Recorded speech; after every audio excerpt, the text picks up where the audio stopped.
Kung namumuti na ang mga buhok nyo, mga paps, mga guys, ayan, oh, magyagawan kayo. Dio shampoo, ayan, color brown and black nga pala ang available dyan sa basket natin, oh.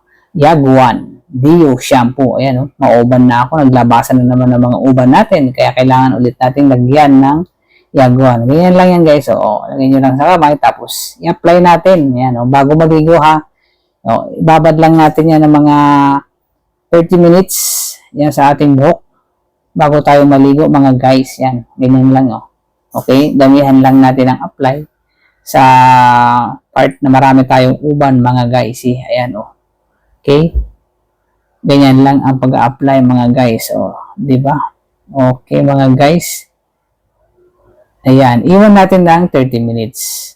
Okay, magyaguan tayo. So after 30 minutes, magbanlaw tayo.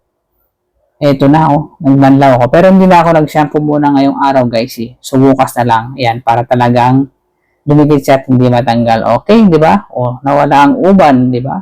Yaguan, Dio shampoo, color brown and black available sa basket.